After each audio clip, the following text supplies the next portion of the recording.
प्यारे बच्चों, हिंदी की ऑनलाइन कक्षा में आप सभी का स्वागत है। बच्चों, आज हम हिंदी व्याकरण में बहुत ही महत्वपूर्ण विषय पर चर्चा करने जा रहे हैं, जिसका नाम भाषा है। बच्चों, भाषा वे साधन है जिससे हम अपने मन के भावों को एक दूसरे तक पहुंचाते हैं, या हम ये भी कह सकते हैं कि भाषा मन की बात प्रकट करने का साधन है। भाषा बातचीत करने में हमारी मदद करता है। हर जगह की अपनी अलग अलग भाषाएं होती हैं, जैसे गुजरात में गुजराती, बिहार में बिहारी, जम्मू में डोगरी आदि।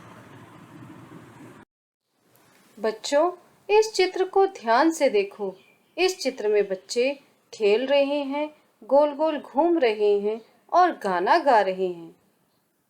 और इस चित्र में लड़कियां खिलौनों से खेल रही हैं। वे आपस में बात भी कर रही हैं।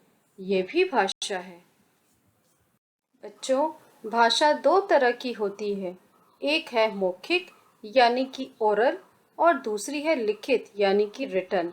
मौखिक भाषा में बोलना और सुनना दोनों आता है, और लिखित भाषा में लिखना और पढ़ना आता है। इस तरह से बच्चों, हम अपने मन के भावों को बोलकर, सुनकर, लिखकर और पढ़कर प्रकट कर सकते हैं। जब हम बोलते हैं तो दूसरा सुनता है, जिस तरह से मैं बोल रही हूँ और आप सभी सुन रहे हैं। तो बच्चों, बोलना और सुनना भाषा का मौखिक रूप है। बच्चों, जब हम लिखकर कुछ बताते हैं तो दूसरा उसे पढ़कर समझता है। तो इस तरह से बच्चों, लिखना और पढ़ना भाषा का लिखित रूप है।